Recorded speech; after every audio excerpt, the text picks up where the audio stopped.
Buenas. Después de todo el esplendor de la era victoriana, se metieron con toda su civilización y con toda su maravilla a las trincheras. Y allá encontraron el peor camino de la amargura. Y el desenlace de la Primera Guerra Mundial es tan terrible que el mundo queda en suspenso entre dos guerras, sin saber que se precipitará de una manera brutal a la segunda. El desenlace es tan amargo porque en el momento en que Rusia se retira de la Primera Guerra Mundial para hacer la revolución, en ese momento libera todo el frente oriental alemán. Entonces, Alemania puede movilizar todas las divisiones que tiene en el frente oriental para organizar un contraataque a Francia. Eso le da una ventaja militar muy grande. Cuando llegan los norteamericanos, los alemanes tienen bastante, poderío bélico todavía y están lanzando una contraofensiva, pero están exhaustos. Sienten que no pueden enfrentar a los norteamericanos, no porque no tengan el poderío bélico, porque de pronto hasta lo tienen, sino porque es que están realmente exhaustos. Ya lleva mucho tiempo la guerra. Entonces, en ese momento, es cuando el presidente Wilson llama a los alemanes al armisticio, los llama a una paz fresca, sin vencedores, sin vencidos, pero les pone como condición que se vuelvan una república. Entonces ellos dicen, bueno, si esa es la condición de negociación, no hay problema, le decimos al Kaiser que abdique, el Kaiser abdica y Alemania se vuelve una república y entran a negociar. Cuando ellos se sientan a negociar en Versalles, ellos están ganando, o por lo menos en una posición militar muy importante, sobre todo al haberse liberado y haber ganado todo el frente oriental. Entonces ellos se sientan tranquilos, todo bien, ningún problema, frescos de la vida. Bajo la palabra de Wilson, se sientan a negociar con Lloyd, Poincaré, se sientan y negocian. Y de pronto les salen con que no, que es que les van a despedazar los territorios, que es que los van a declarar culpables de la guerra, que es que los van a poner a pagar la reconstrucción europea. Mejor dicho, el Tratado de Versalles es una sorpresa de la mesa de negociación. Ellos fueron a firmar un pacto de terminación de guerra y terminaron descuartizados y totalmente despedazados en ese pacto en la negociación, porque Francia tenía preparado eso a partir de la venganza de la batalla de Sedan. Pero los alemanes no sabían eso. Por eso los alemanes se van a sentir profundamente traicionados. Ellos sienten que algo terrible pasó con ellos, que la injusticia que se metió con ellos fue muy grande, y de alguna manera Inglaterra va a sentir eso después. Inglaterra siempre va a tener como ese karma con Alemania. Siempre va a sentir que ellos, por pasividad, permitieron un maltrato más allá de todo lo tolerable, con un pueblo al que se le achacó una responsabilidad histórica por encima de todos los acontecimientos, porque además esta fue una carnicería de todos. Entonces, en ese momento, Francia, apuntala, Francia es la que les bota la estocada, Francia les da la herida de muerte, la da Francia.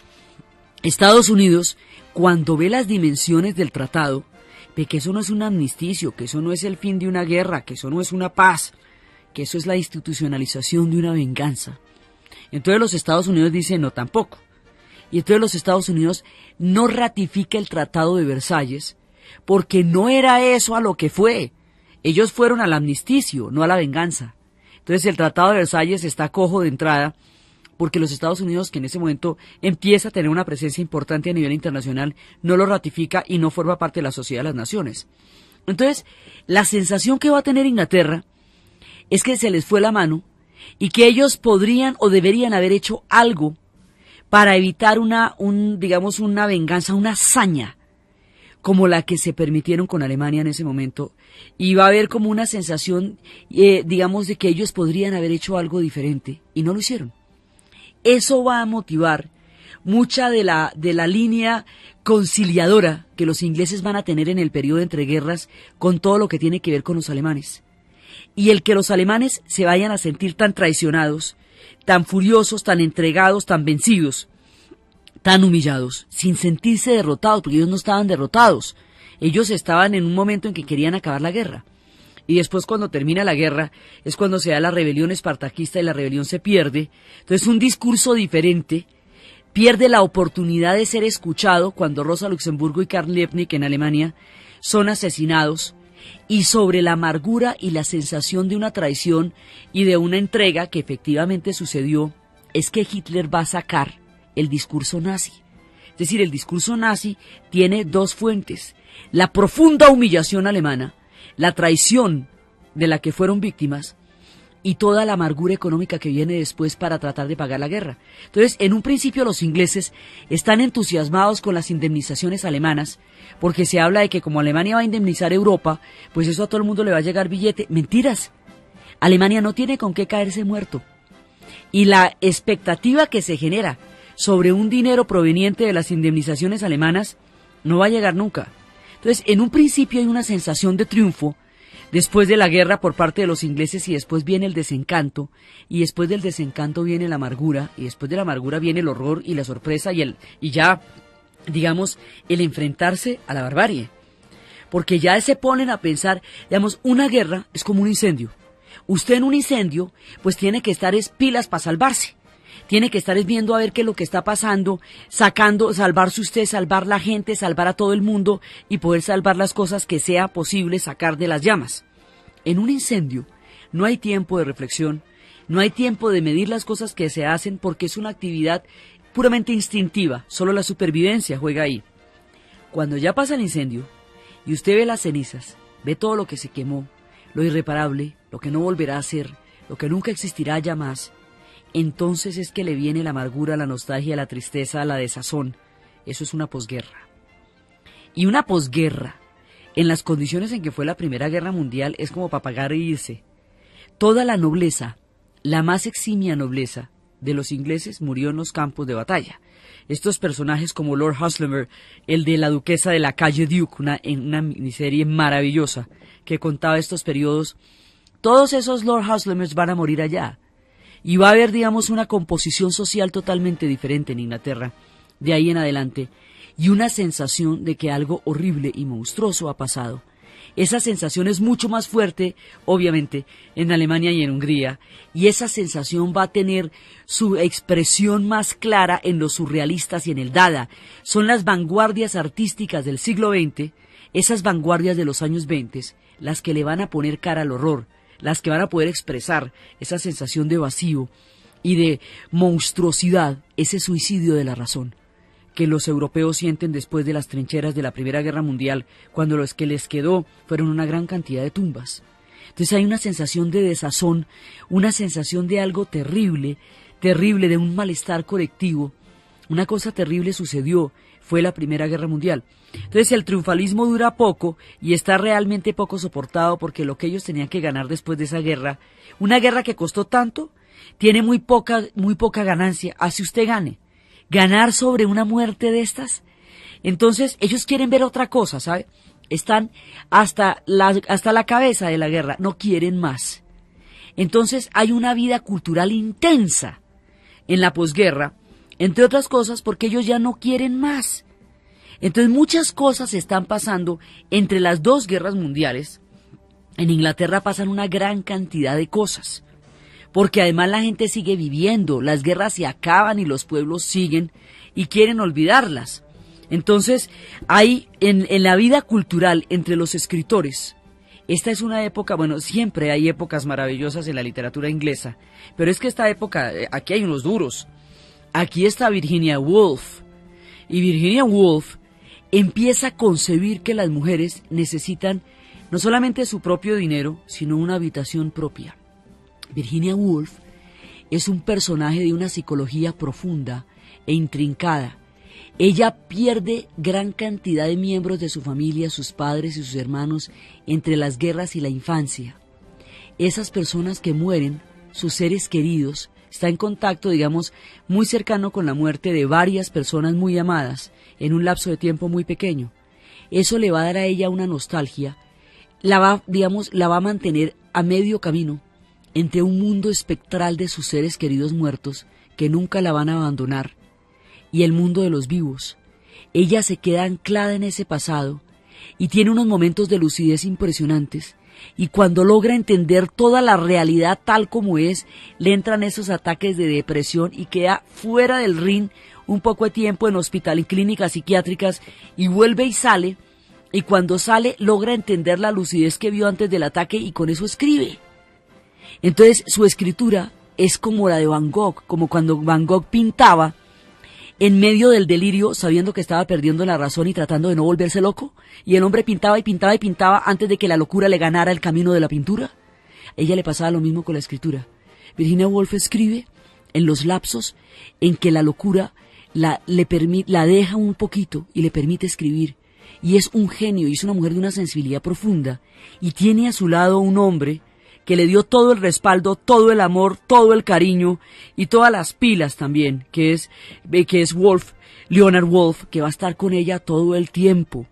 Y así como detrás de todo gran hombre hay una gran mujer, detrás de ella siempre estuvo el apoyo de Leonard Woolf, como un hombre absolutamente solidario con ella. Entonces ella empieza a escribir Las olas, empieza a escribir El faro, empieza a escribir Una habitación propia, empieza a escribir El Orlando, que es una obra maravillosa, porque además la historia está escrita mitad como hombre, mitad como mujer. En una cierta parte de la novela Orlando se vuelve una mujer, y la narración, el mismo personaje sigue, pero ya en forma de mujer, y el mundo le cambia como le cambia el mundo en una mujer en esa época. Ella empieza a ver las dimensiones interiores de un mundo negado para las mujeres y lo transmite desde la lucidez de la literatura. Es una de las brillantes, de las maravillosas, de la profundidad del alma humana, es Virginia Woolf. En esta misma época, el poeta Yeats está haciendo una cosa por Irlanda que es absolutamente maravillosa. Irlanda va a estar invadida, Irlanda va a estar en una situación terrible porque a Irlanda le pasan muchas cosas. Irlanda va a tener una rebelión de la isla, una rebelión del día de la Pascua. En 1916, a la sombra de la guerra también están pasando muchas cosas, digamos, en el periodo entre guerras, pero a la sombra de la guerra también pasaron muchas cosas. Una de las cosas que pasa es que los irlandeses hacen una rebelión, unos poetas y unos políticos, entre los cuales estaba Eamon de Valera, hacen una rebelión y el día de 1916, el día de la Pascua, y empiezan a decir que resulta que Irlanda se independizó ya de Inglaterra. Eso parecía un chiste peligroso. Mejor dicho, eso que le podían decir a usted, ¿sabe qué? Eso no es chistoso. Lo que usted está diciendo es peligrosísimo. Sin embargo, salieron a proclamar que Irlanda se había independizado de Inglaterra. La reacción de los ingleses ante esto fue tan desproporcionadamente brutal que eso fue, y no el chiste, sino la reacción, lo que dio origen a la Gran Rebelión.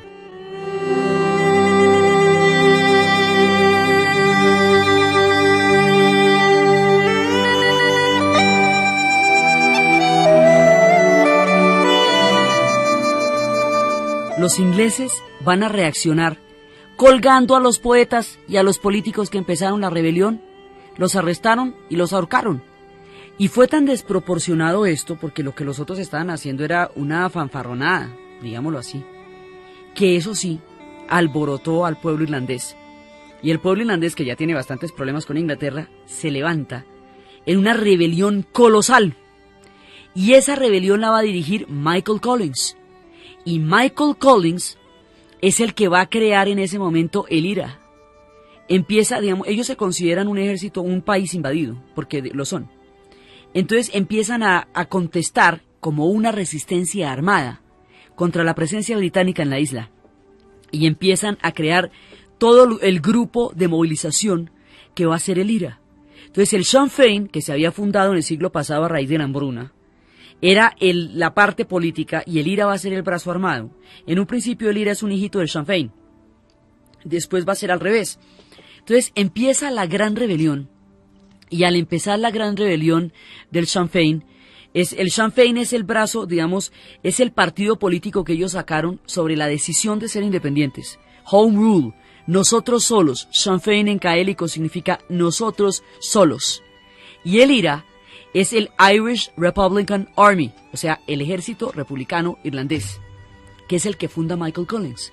Eso es una resistencia armada de un pueblo invadido contra un ejército invasor que es un imperio grandotote.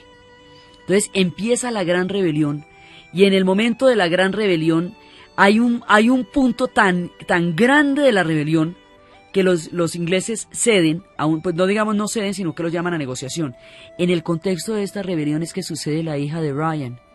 Por eso es que en la hija de Ryan, ella tiene un romance con un soldado británico, háganme el favor, que acaba de llegar con un shock de guerra de la Primera Guerra Mundial y el tipo no hace sino temblar de las metrallas de la trinchera. Y ella se enamora de él y a ella prácticamente la linchan, no por adulterio siendo ella una mujer casada, sino porque ese era un oficial británico y estaban en la rebelión. Y era por ahí que estaban pasando todas las armas.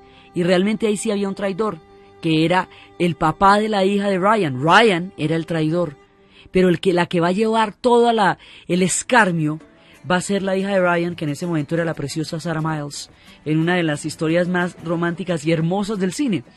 Entonces, resulta que estos están en plena rebelión y van a poner a los irlandeses a negociar. Y la negociación va a ser terrible. Eamon de Valera sabe que la negociación va a ser desfavorable, mucho que los costos que hay que pagar para esa negociación, él no los va a afrontar políticamente. Entonces, ¿qué hace? Manda a Michael Collins. Y manda a Michael Collins, que es el guerrero, el organizador de la resistencia, sabiendo que Michael Collins no va a poder, digamos, ni él ni nadie va a poder llevar el costo de esa negociación, pero es para que él pague el costo político de la negociación, Michael Collins y no Eamon de Valera. Es una jugada de esas bien truchas que tiene la política, entonces lo manda para allá. El hombre negocia y la propuesta de los ingleses es la siguiente: vamos a partir a Irlanda. Los 5 condados del norte, que llamamos Ulster, van a quedar anexados a la Gran Bretaña. Y el resto del país se va a convertir en una república independiente que se va a llamar la República de Irlanda, que llamamos Eire. El norte es Ulster, capital Belfast. El sur es Eire, capital Dublín. Entonces, eso es partir Irlanda. Ahora, como Irlanda es mayoritariamente católica, abrumadoramente católica, la parten por el único sitio donde los protestantes son mayoría. Como si usted parte un barrio solamente por las tiendas donde están los del otro bando. Es una manera de cambiar la correlación de fuerzas, partiéndola de tal manera que esa zona sea de dominio protestante y mantenga un enclave británico en la isla. Partir una isla es imposible porque las islas no están partidas, las islas son una sola cosa. Pues la partieron. Entonces esto es una estructura artificial. ¿Era eso o exterminarlos? A ver cómo le queda el ojo. ¿Usted cómo puede tomar una decisión de esas? Usted no puede decir, no, pues que nos extermine, sabiendo que lo harían, sabiendo realmente que lo harían. Michael Collins tiene que aceptar la partición, porque era la partición o el exterminio. Y ahí no hay negociación, pues digamos eso que puede haber. Sin embargo, es la única vez en toda la historia desde que empezó el lío con Irlanda que se sientan a negociar algo, así sea la partición. Michael Collins vuelve con la partición, que trae una buena noticia y una mala. La buena noticia es que existe Irlanda como país, chévere. La mala noticia es que Irlanda del Norte queda anexada. Y por eso es que Irlanda del Norte se vuelve un polvorín todo el siglo XX. Porque Irlanda del Norte es un enclave protestante controlado por protestantes, donde están los católicos que quedaron acorralados allá como una especie de apartheid, porque ellos allá no tienen el control económico, ni el control político, ni el empleo, ni la vivienda, son los sirvientes de los protestantes, y a la vez no sé, ellos quieren, ¿qué quieren los católicos? Anexarse, ser una sola Irlanda, porque para ellos Irlanda es una sola. Y los protestantes ya llevan 500 años allá, ya está harto tratarlos de forasteros. Los tipos son irlandeses. Y están apoyados por los británicos al otro lado. Y ahí se arma este lío. Y ese es el lío. Por eso es que va a haber bombas todo el siglo XX en Ulster. Entonces, llega Michael Collins. Y Michael Collins es tratado de traidor por el mismísimo Eamon de Valera, que fue el que lo mandó a negociar. Eamon de Valera encabeza la oposición. Y se forma una guerra civil entre los irlandeses, por aquellos que están en contra de la partición y aquellos que entienden que la partición era la única, que no había de otra. Se forma una guerra civil y en esa guerra civil, del mismo bando, de aquellos por los cuales peleó, por aquellos por sus propios hermanos, es asesinado Michael Collins. Eso también lo llevaron al cine con Liam Neeson y Julia Roberts. Y es una película dura, donde muestra además todas las matanzas, una matanza en un estadio donde llevan un tanque y empiezan a dispararle a la población. Es una película muy dura y además es buena porque es hecha por los irlandeses contando ellos su propia historia. que es ahora que ellos están pudiendo hacer cine con Jordan y con Sheridan y nos están contando de propia voz sus historias. Entonces resulta que a todas estas que tiene que ver Yeats, el gran poeta Yeats, que se va a ganar el premio Nobel de literatura como uno de los mejores escritores en habla inglesa, entiende que Irlanda está despedazada, que no tiene ninguna salida, que siente una profunda vergüenza, que se siente sometida, que se siente acorralada, que se siente que no puede salir adelante, que todo en ella es maldición, que mejor dicho que a ellos les tocó es la sal de la historia. Esa sensación que los pueblos a veces tenemos. Y entonces resulta que este tipo dice, no, un momentico, a este pueblo hay que darle sentido de propia valía, que se quiera mucho, porque solo queriéndonos los irlandeses vamos a tener futuro. ¿A partir de dónde podemos construir un sentido de la propia valía? A partir de la cultura celta. Y él es el principal portador de la herencia celta para los irlandeses. Él es el que empieza a bucear en los gnomos y empieza a bucear en las hadas y en todas esas historias de ese mundo mágico maravilloso que es la fabulosa riqueza de la cultura celta. Él la trae en su poesía. Inclusive hay un debate muy interesante porque él tiene una mujer, una novia, que es su amor, y esa mujer está metida hasta los huesos en la lucha armada. Y él siempre dice que él está haciendo tanta patria como ella. Ella le dice que por qué no se vincula a la lucha armada. Él dice que dándole la herencia de su propia valía a Irlanda, él está haciendo como cualquier patriota o más que cualquier patriota. Y nunca se entienden en ese punto. Ella además era la mujer de un gran luchador de esa época y este tipo toda la vida la adoró y esperó a que enviudara. Y ella enviuda y cuando enviuda no se casa con él ni lo vuelve a mirar. Él entra en una amargura y los poemas de amor de Yeats son tristísimos, son sin salida. Él entra en una amargura muy grande y es después que va a haber una mujer mayor que él que le va a dar su sentido de la propia valía, como él se la estaba dando a Irlanda.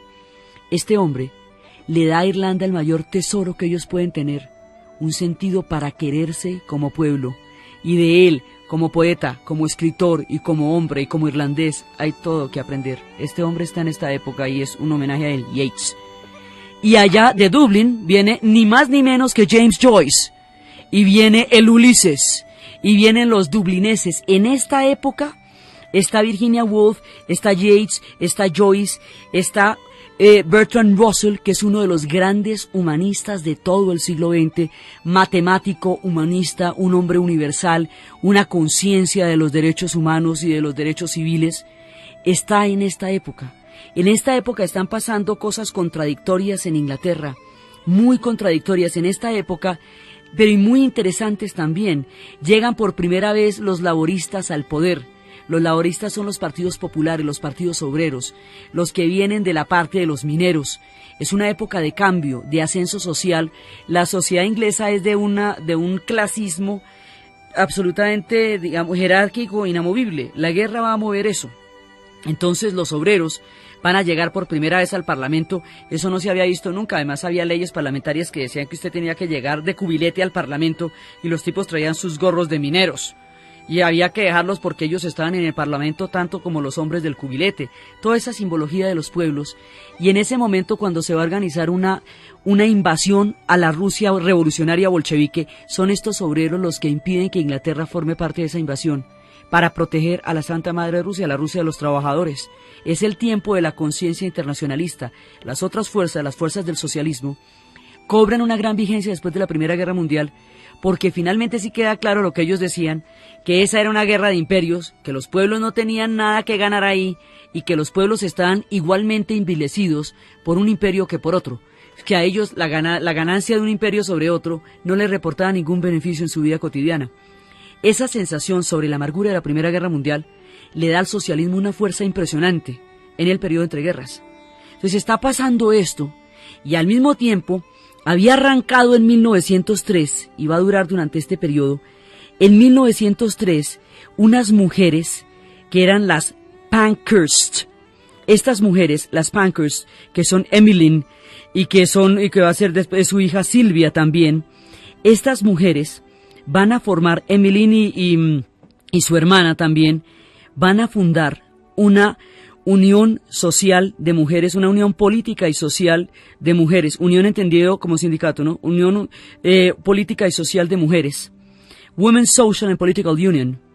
Estas mujeres, Emmeline era esposa de un hombre de un abogado muy radical que estuvo siempre en las campañas de causas progresistas. Ella se va a meter a exigir una cosa que en ese momento no se podía: el voto femenino. Estas mujeres son las sufragistas. Y las sufragistas empiezan la campaña por el voto. En el momento que está empezando el siglo, en Inglaterra no pueden votar sino los hombres y los hombres adinerados, porque los hombres pobres no tienen derecho al voto. Entonces, cuando empiezan las sufragistas a buscar el derecho al voto, en un principio se planteaba solamente para las ladies, para las damas. Pero entonces ellas decían, bueno, no importa, con que le den el voto solamente a las de pelo negro o a las de 1,70, con que se lo den alguna, ya hay algún derecho. Esto empieza, digamos, cuando el movimiento sufragista empieza, aparentemente no es tomado con seriedad.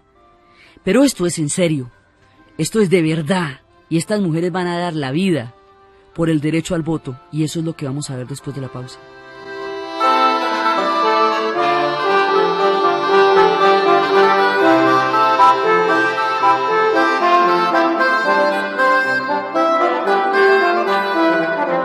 Las sufragistas empiezan a protagonizar actos de sabotaje, actos de escándalo para llamar la atención, empiezan a interrumpir la vida cotidiana inglesa.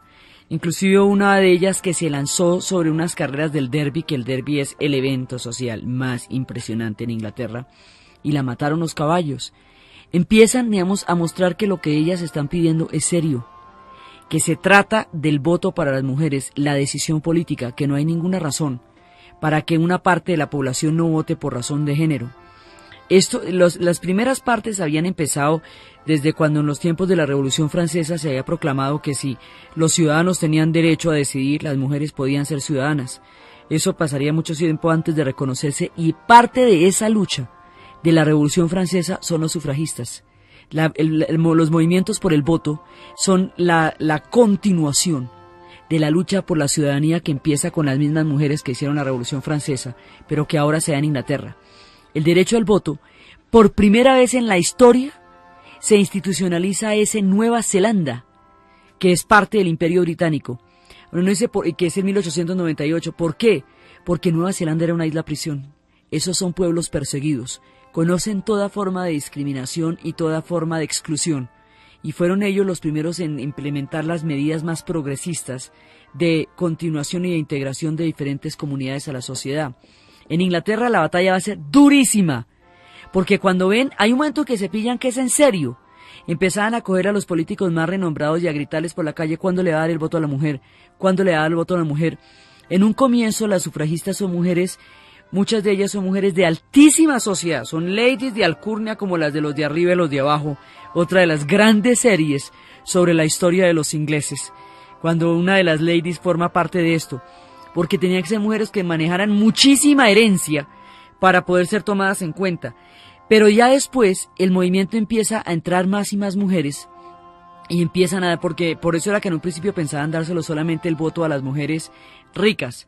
O sea, no, este es el voto para todas las mujeres. Y la cosa se va volviendo más en serio cuando se dan cuenta que esto es una movilización muy seria. Cuando se dan cuenta de la seriedad del movimiento, la represión viene en serio. Y empiezan a arrestarlas, y empiezan a golpearlas. Entonces ellas hacen huelga de hambre, las Pankhurst empiezan a hacer huelga de hambre.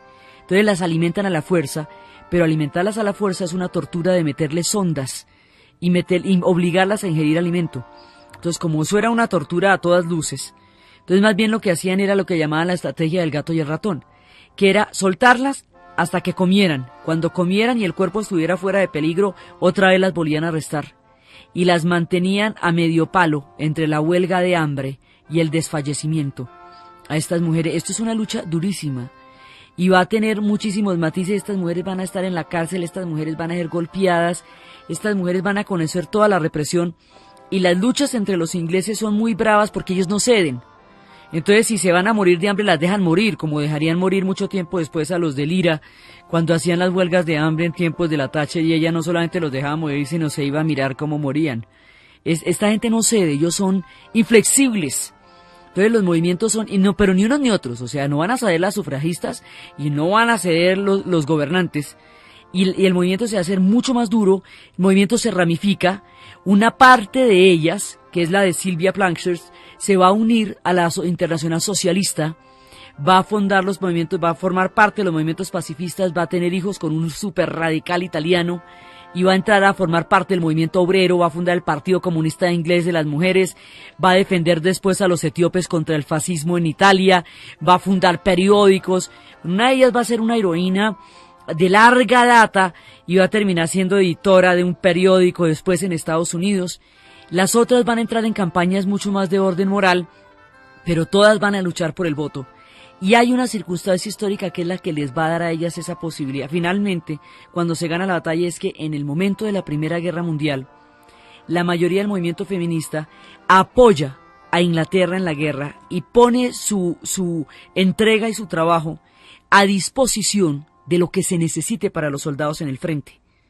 Esa disponibilidad del movimiento sufragista, esa adhesión del movimiento sufragista a los soldados en el frente durante la Primera Guerra Mundial es lo que les va a valer que en 1924, después de terminado el conflicto, se dé el derecho al voto para las mujeres en Inglaterra. Es hasta el 28 que el voto va a ser total, es decir, ya sin restricciones, porque al principio era después de los 30 años, para que las poblaciones de los 20 no entraran en competencia de los votos con los hombres. Entonces, en ese momento, ya en el 28 es que les van a dar el voto total, y en el 24 el primer voto. Ese voto en Colombia llega hasta el 57, y en Nueva Zelanda ya estaba cuando todavía no había empezado el siglo XX. Estas mujeres van a empezar los movimientos sufragistas, y después de que se gane la batalla por el voto, por el derecho de las mujeres al voto en Inglaterra, van a empezar en el resto de los países europeos, pero los pioneros en el continente son los ingleses, que son las mujeres que van a empezar a movilizarse, y muchos más adelante otras formas de movilización van a empezar en Inglaterra, es donde están los sectores más combativos. Entonces, esta época es una gran conmoción social, porque muchas fuerzas se van a movilizar después del cataclismo de la guerra. La sociedad se hace más diversa, las sociedades siempre se hacen diferentes. Virginia Woolf decía que se necesitaban 2 guerras para que entender lo que es la importancia de la mujer, la de Crimea, que fue donde salió la figura de Florence Nightingale, y la Primera Guerra Mundial, que es donde sale el derecho al voto, pero que se necesitaban hecatombes de este tamaño para entender una cosa tan elemental como que toda la sociedad tiene derecho a decidir sobre su propio destino, no era más. Entonces, estaban en todo esto, y paralela a las agitaciones sociales, a toda la cantidad de movilizaciones, a los mineros, a la gente del carbón, a los laboristas, a todo lo que está pasando, paralelo a eso, hay una necesidad de enrumbarse, para no mirar atrás, para olvidar esa guerra, saturados ya de todo lo que vieron, no quieren nada más, y viene una época vertiginosa. Y esa época vertiginosa es una época de desenfreno, de rumba, de locura, que se conoce como los fabulosos años 20, the Rolling Twenties. Es la época del Charleston, es la época del foxtrot, es la época del flequillo que va cayendo por encima entre el mentón, así un poquito por encima del mentón, del sombrero pequeño, de la cantidad de collares, de los danzas alocadas, de todas estas mujeres con esas miradas absolutamente vidriosas, cuando ya los grandes sombreros no se usan porque existe el cinematógrafo y nadie puede ir con un sombrero a cine. Y tampoco se usan porque ya existe el automóvil y usted no se puede montar en el automóvil con un sombrero lleno de plumas porque no cabe sino usted ahí en el carro. Entonces ahora vienen los sombreritos pequeños, vienen los zapatitos de tacón, vienen todas estas que reemplazan a las botas y a las faldas largas, y vienen estos collares y estos tules y estas sedas y esta locura y este desenfreno de un mundo que quiere enrumbarse para olvidar que una guerra mundial, una hecatombe, porque eso es una de las cosas más humanas también, que la gente se harta de la tragedia, es que la tragedia es cansona, y hay un momento en que quieren es olvidar, y empiezan los Rolling Twenties y toda la influencia de lo que va a ser el foxtrot.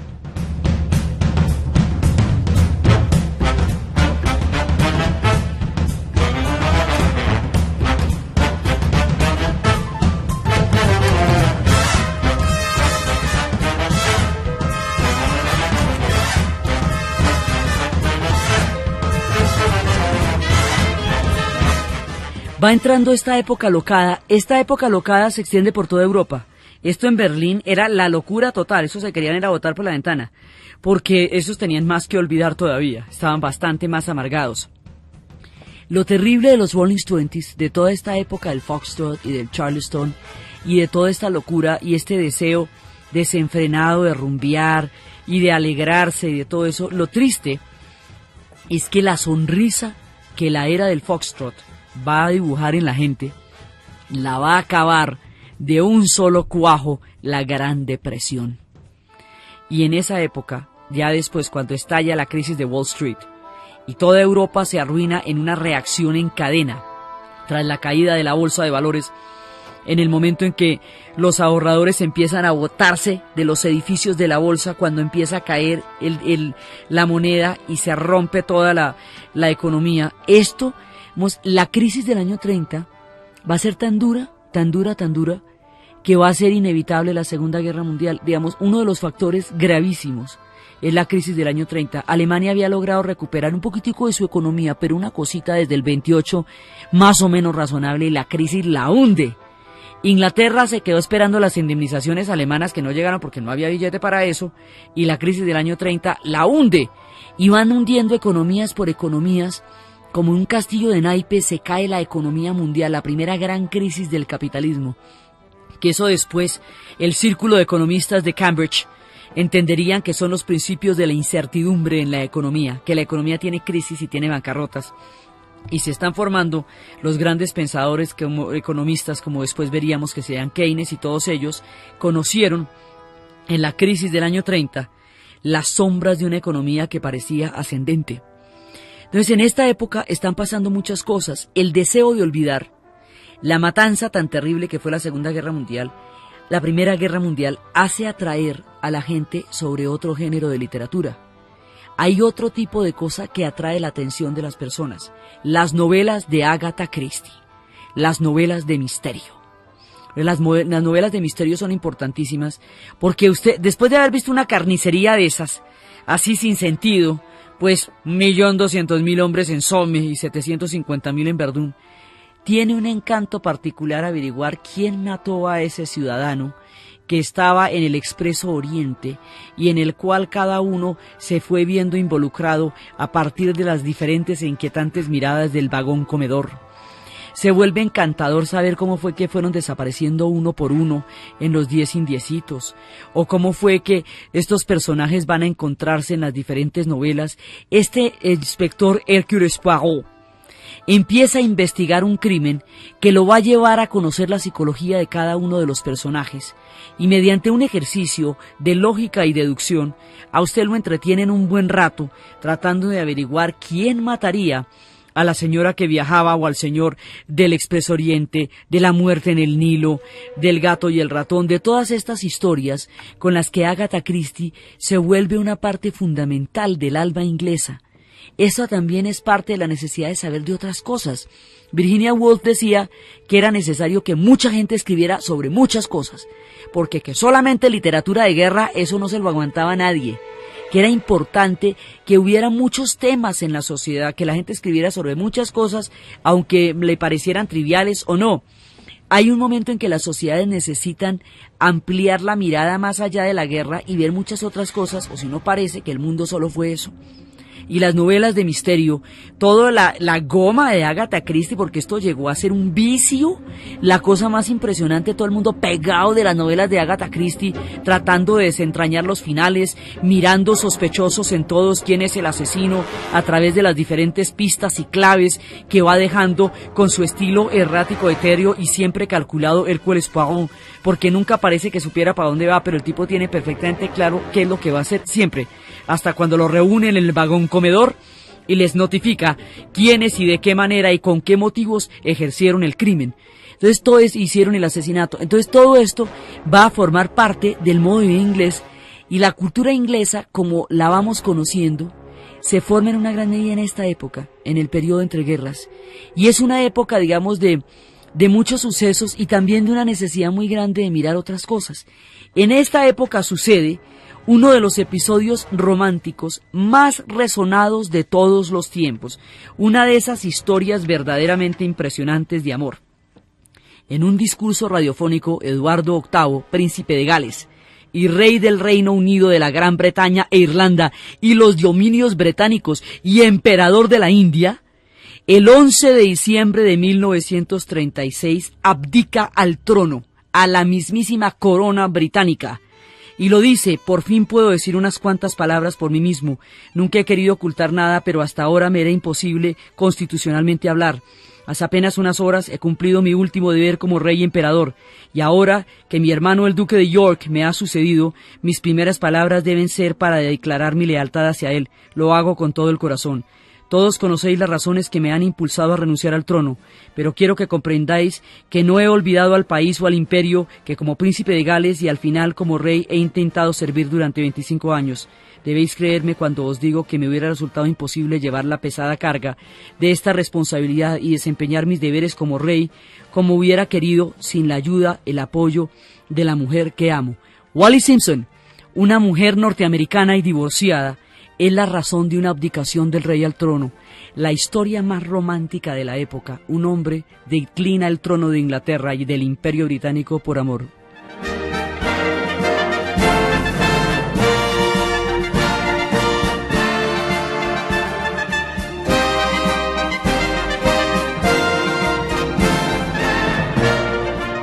El discurso de abdicación, pronunciado el 11 de diciembre de 1936 por Eduardo VIII, conmocionó a la Gran Bretaña, pero hipnotizó a los románticos de todo el mundo. Fue una cosa absolutamente impresionante, que nunca nadie había dejado antes un trono por amor de esa manera, y con esa manera como los británicos aman sus mitologías, su literatura, toda esa cantidad de relatos míticos. Esto es una cosa bastante llamativa. Y su hermano, el duque de York, era un tipo que nunca quiso ser rey y nunca tuvo ese problema. Él era un hombre de campo, de haciendas, un hombre pacífico, más bien modesto, de un carácter introvertido. No tenía nada que ver con la pompa de la realeza. Nunca quiso eso. Y de buenas a primeras, sin comerlo ni beberlo, sin tener ninguna intención, sin saber cómo, le tocó ser rey de Inglaterra porque su hermano se enamoró. Como él no era primogénito, pues entonces no era su problema, pues es problema de los primogénitos, los demás que nacen para otra cosa. Y vaya abdica el hermano, y por amor, eso no pasaba nunca. Este pobre hombre, el duque de York, va a tener que gobernar Inglaterra. Jorge VI va a asumir el trono de Inglaterra. Los laboristas entraron ya al poder, estuvieron 8 meses en el poder. Lloyd, el presidente que llevó a los ingleses a la victoria en la Primera Guerra Mundial, siempre los ingleses les hacen la misma: el que los lleva a la victoria, ese no es el que los va a llevar a la paz. Inmediatamente terminada la guerra mandan las elecciones y lo bajan. Le hicieron lo mismo a Lloyd George que le irían a Churchill. De pronto, con la extraña sabiduría de no querer darle a un hombre que ha desarrollado a partir de la gloria de la victoria tanto poder que el mismo pueblo inglés no sea capaz de manejarlo después, para que no les pase cosas, digamos, o para que no sean personajes tan influyentes como De Gaulle, que después eso no se podía gobernar sin él porque los había salvado los alemanes. Entonces es un poco como en el sentido de la figura del tirano griego. Los griegos nombraban a un tirano al que le daban plenos poderes cuando estaban en una crisis, y ese personaje tenía todo el poder. Cuando terminaba la crisis, el tirano no solamente era depuesto, sino era exilado. Lo llevaban al ostracismo para que no pudiera nunca cosechar sus triunfos de la guerra en aras de una victoria política en tiempos de paz. Así que Lloyd George, que gobernó durante la Primera Guerra Mundial, sale en las elecciones, como después le pasaría a Churchill, saldría en las elecciones. Entonces, los laboristas llegaron por primera vez al poder y duraron 8 meses, pero fue un triunfo colosal, porque es la primera vez que representaciones verdaderamente populares llegan al poder. Remueve esa inamovible estructura de clases. Se ve, digamos, alterada por la Primera Guerra Mundial. Ahora, como Inglaterra es un imperio, entonces nos toca tener noticias desde el imperio. Noticias desde el imperio es qué está pasando con los dominios ingleses en ultramar. Resulta que en 1917, en plena Primera Guerra Mundial, los ingleses, en la premura y la necesidad económica de mantenerse en esa guerra, le han prometido a la comunidad judía internacional que en la tierra llamada Palestina existirá el Estado de Israel, Esto es una promesa de la corona británica y se llama la Decisión Balfour. Esta promesa viene a las intenciones de un pueblo que ha jurado sobre la colina de Sion, que ha jurado en Basilea, Suiza, que no descansarán hasta no tener un Estado en Israel, y a eso lo llamarán sionista, ese sionismo. Eso es el movimiento de Theodor Herzl, que surge a partir del asunto de la affaire Dreyfus, en que el capitán André Dreyfus, después de haber sido desprovisto de todos los honores, deshonrado y desacreditado públicamente, acusado de traición por Francia en la guerra contra Alemania por Alsacia y Lorena, la de Sedan, en ese momento, cuando se dan cuenta, Émile Zola lo defiende, sospecha de toda la culpabilidad del asunto y descubre que el capitán Dreyfus no solamente es inocente, sino que fue llevado a juicio por judío, y lo que en realidad se esconde detrás de su condena es el antisemitismo de las sociedades europeas. Esa es la copa, la gota que faltaba para regar la copa, y eso es lo que va a hacer que definitivamente la comunidad judía internacional no aguante más y se proponga como una decisión histórica crear el Estado de Israel. Esa decisión histórica coincide con una necesidad de créditos muy grande que tiene Inglaterra, y por esos préstamos, digamos, en contraprestación, ellos le dan la promesa que en la tierra llamada Palestina existirá el Estado de Israel. 3 años después de 1917, cuando el Imperio Turco Otomano ha caído en 1920, el Imperio Turco Otomano está siendo repartido, ya totalmente quebrantado por la Primera Guerra Mundial, ya quebrantado por la rebelión de los jóvenes turcos. Ya después de todo esto, la vieja ambición de los ingleses y de los franceses de tener territorios allá, la influencia en el Suez, todo el reparto del Medio Oriente por el camino hacia la India y por el petróleo, se concreta en la repartición del Imperio Turco Otomano. Y el Imperio Turco Otomano es un botín, imagínense todo el Medio Oriente, y ese es el del famoso cuento de Gulbenkian, que saca su lápiz rojo y dice: estos son los límites del Imperio Turco Otomano y de lo que saquen de ahí quiero el 5%. Y esa es una de las fortunas más grandes del siglo, el hombre del 5%. Ahí es cuando arman el mapa del Medio Oriente y lo arman sobre los yacimientos de petróleo, sobre los intereses que se están repartiendo esa zona. Es un botín. Y dentro de ese botín, para convencer a los árabes que, digamos, ayuden en la partición, ellos están en la mesa, ellos son parte de la comida, son parte del menú, pero para convencerlos de su participación o digamos de su protagonismo en la repartición del Imperio Turco Otomano, los árabes fueron, recordémoslo, artífices de la rebelión a través de toda la movilización con Lawrence de Arabia. El Imperio Británico le promete a los árabes en 1920, con la misma cara con que le prometió a los judíos en 1917, que en la tierra llamada Palestina existirá un Estado árabe. Y hay una doble promesa de una misma tierra a dos pueblos. Y cada uno de estos pueblos va a hacer efectiva su promesa. Cuando usted compra un lote, ¿usted qué hace? Lo cerca, ¿cierto? Lo arregla, lo limpia, lo pone bonito, porque usted compra un lote. Pues eso es lo que van a hacer los judíos. Van a empezar a crear cosas en Israel, en la tierra que se les dio, y esto es gradual y paulatino hasta 1935. En 1935, las leyes de Nuremberg en Alemania prohíben a la población judía ejercer sus profesiones, caminar en los sitios públicos, montar en bicicleta, sentarse en el frente de su casa. Y las leyes de Nuremberg auguran cosas terribles. Nadie imaginaría que tanto, pero terribles. 150.000 judíos llegan en un año a Palestina, huyendo de las leyes de Nuremberg, y la correlación de fuerzas entre los árabes y los judíos empieza a cambiar dramáticamente con la cantidad de migración judía que va llegando. Entonces empieza una presión doble sobre Inglaterra, que a ratos permite la migración judía y a ratos la tranca. Cuando la prohíbe, eso se llama la Carta Blanca y el Libro Blanco. Y cuando la ayuda, le empieza a portarse de una manera ambigua, como una niña que va con dos novios a una fiesta y a uno le da picos en la cocina y a otro le da picos en la sala. Al final de la fiesta terminan a puños y nadie sabe qué les molestó. Resulta que Inglaterra se pone a tener una actitud ambigua de permisibilidad alternada con prohibición según la presión. Si la presión judía es muy fuerte, permite las migraciones. Si la presión árabe es muy fuerte, tranca las migraciones. Y en 1936, cuando una rebelión árabe, en ese momento utiliza a los judíos como fuerzas de choque para reprimir la rebelión árabe. Y de esa manera se va formando otro de los grandes conflictos de todo el siglo XX, y se nos acabó el siglo XX y no lo hemos resuelto todavía. Lo tenemos en un estado agónico de un proceso de paz casi muerto, pero aún, digamos, es casi está en cuidados intensivos, pero todavía vive el paciente. Pero ese conflicto nos va a llevar todo el siglo XX, porque es a partir de la doble promesa. La idea de que estos pueblos fueron enemigos toda la vida no es cierta. Mahoma, en el pacto del año 1, cuando empieza a hablar de cómo van a ser las relaciones del Islam con el resto de los pueblos, dice que los judíos son creyentes y que serán respetados por los árabes y por los musulmanes en tanto estén con ellos del mismo bando en las batallas. Las guerras en los tiempos de la media luna fértil eran entre todos los pueblos, no particularmente contra el pueblo de Israel.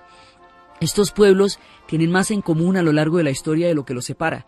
Es el siglo XX el que trae la amarga separación entre estos pueblos y arma este conflicto, y esta gradual forma de enfrentarse va a llegar a su punto álgido cuando en 1948, ya después de la guerra, se declara el Estado de Israel, y de ahí en adelante pues va a haber 5 guerras y todo lo que vaya a pasar, pero ese conflicto se origina acá, en la repartición del Imperio Turco Otomano, en el momento en que los ingleses y los franceses logran su objetivo previsto desde antes de empezar la Primera Guerra Mundial, que es fundamentalmente repartirse el Medio Oriente. Noticias sobre el imperio. ¿Para qué era importante el Medio Oriente? Para la India. Todo es importante para la India. Todo sucede por la India. Entonces lo importante era tener una ruta asegurada hacia la India, que estuviera claro que nadie pudiera impedir que se llegara allá. Y en la ruta hacia la India, y a propósito de la India, y para proteger la India, en la India está ocurriendo algo que el mundo entero conocerá, porque un alma grande está empezando a darnos una de las lecciones más importantes de todo el siglo XX. Mohandas Karamashi Gandhi empieza la ruta de la sal. Él va a hacer la caminata, la gran marcha de la sal en los 30 y nos va a enseñar a todos, y va a enseñar a un mundo que creía que la violencia era la partera de la historia y que la guerra era la política de por otros medios, que hay maneras eximias y nobles de buscar el enaltecimiento espiritual y la autonomía de los pueblos. Y eso es lo que vamos a ver en el siguiente programa, cómo empieza toda la campaña de la independencia de la India, y cómo esto va sucediendo en este periodo, y cómo le va a dar todas las lecciones del mundo a Inglaterra y al mundo entero. Entonces, desde los locos años 20, desde las duras luchas de las sufragistas, desde todas las transformaciones que están sucediendo en Inglaterra, desde los románticos suspiros de Wallis Simpson y del rey Eduardo VIII, desde todo este mundo que se está tratando de formar con los ojos cerrados para no ver la hecatombe que se avecina, desde esta cantidad de florecimientos culturales, sociales, políticos, desde la profundidad de Virginia Woolf, la lucidez de Yeats, la maravilla de Joyce, desde los espacios de toda esta creación de la cultura inglesa, en la narración de Ana Uribe y en la asistencia técnica César Moreno, y para ustedes, feliz domingo. Pueden enfrentar a los norteamericanos no porque no tengan el poderío bélico, porque de pronto hasta lo tienen, sino porque es que están realmente exhaustos, ya lleva mucho tiempo la guerra. Entonces, en ese momento, es cuando el presidente Wilson llama a los alemanes al amnisticio, los llama a una paz fresca, sin vencedores, sin vencidos, pero les pone como condición que se vuelvan una república. Entonces ellos dicen, bueno, si esa es la condición de negociación, no hay problema, le decimos al Kaiser que abdique, el Kaiser abdica y Alemania se vuelve una república y entran a negociar. Cuando ellos se sientan a negociar en Versalles, ellos están ganando, o por lo menos en una posición militar muy importante, sobre todo al haberse liberado y haber ganado todo el frente oriental. Entonces ellos se sientan tranquilos, todo bien, ningún problema, frescos de la vida. Bajo la palabra de Wilson, se sientan a negociar con Lloyd, Poincaré, se sientan y negocian. Y de pronto les salen con que no, que es que les van a despedazar los territorios, que es que los van a declarar culpables de la guerra, que es que los van a poner a pagar la reconstrucción europea. Mejor dicho, el Tratado de Versalles es una sorpresa de la mesa de negociación. Ellos fueron a firmar un pacto de terminación de guerra y terminaron descuartizados y totalmente despedazados en ese pacto, en la negociación, porque Francia tenía preparado eso a partir de la venganza de la batalla de Sedan. Pero los alemanes no sabían eso. Por eso los alemanes se van a sentir profundamente traicionados. Ellos sienten que algo terrible pasó con ellos, que la injusticia que se metió con ellos fue muy grande, y de alguna manera Inglaterra va a sentir eso después. Inglaterra siempre va a tener como ese karma con Alemania, siempre va a sentir que ellos, digamos, por pasividad, permitieron un maltrato más allá de todo lo tolerable, con un pueblo al que se le achacó una responsabilidad histórica por encima de todos los acontecimientos, porque además esta fue una carnicería de todos. Entonces, buenas, después de todo el esplendor de la era victoriana, se metieron con toda su civilización y con toda su maravilla a las trincheras, y allá encontraron el peor camino de la amargura. Y el desenlace de la Primera Guerra Mundial es tan terrible que el mundo queda en suspenso entre dos guerras, sin saber que se precipitará de una manera brutal a la segunda. El desenlace es tan amargo porque en el momento en que Rusia se retira de la Primera Guerra Mundial para hacer la revolución, en ese momento libera todo el frente oriental alemán. Entonces, Alemania puede movilizar todas las divisiones que tiene en el frente oriental para organizar un contraataque a Francia. Eso le da una ventaja militar muy grande. Cuando llegan los norteamericanos, los alemanes tienen bastante, digamos, poderío bélico todavía y están lanzando una contraofensiva, pero están exhaustos. Sienten que no podemos, de que ellos podrían haber hecho algo diferente y no lo hicieron. Eso va a motivar mucha de la línea conciliadora que los ingleses van a tener en el periodo entre guerras con todo lo que tiene que ver con los alemanes. Y el que los alemanes se vayan a sentir tan traicionados, tan furiosos, tan entregados, tan vencidos, tan humillados, sin sentirse derrotados, porque ellos no estaban derrotados. Ellos estaban en un momento en que querían acabar la guerra. Y después, cuando termina la guerra, es cuando se da la rebelión espartaquista y la rebelión se pierde. Entonces, un discurso diferente pierde la oportunidad de ser escuchado cuando Rosa Luxemburgo y Karl Liebknecht en Alemania son asesinados, y sobre la amargura y la sensación de una traición y de una entrega que efectivamente sucedió, es que Hitler va a sacar el discurso nazi. Es decir, el discurso nazi tiene dos fuentes: la profunda humillación alemana, la traición de la que fueron víctimas, y toda la amargura económica que es. En ese momento, Francia, digamos, apuntala. Francia es la que les bota la estocada. Francia les da la herida de muerte, la da Francia. Estados Unidos, cuando ve las dimensiones del tratado, ve que eso no es un amnisticio, que eso no es el fin de una guerra, que eso no es una paz, que eso es la institucionalización de una venganza. Entonces los Estados Unidos dicen no, tampoco. Y entonces los Estados Unidos no ratifica el Tratado de Versalles, porque no era eso a lo que fue. Ellos fueron al amnisticio, no a la venganza. Entonces el Tratado de Versalles está cojo de entrada, porque los Estados Unidos, que en ese momento empieza a tener una presencia importante a nivel internacional, no lo ratifica y no forma parte de la Sociedad de las Naciones. Entonces, la sensación que va a tener Inglaterra es que se les fue la mano y que ellos podrían o deberían haber hecho algo para evitar una venganza, una hazaña como la que se permitieron con Alemania en ese momento. Y va a haber como una sensación, digamos,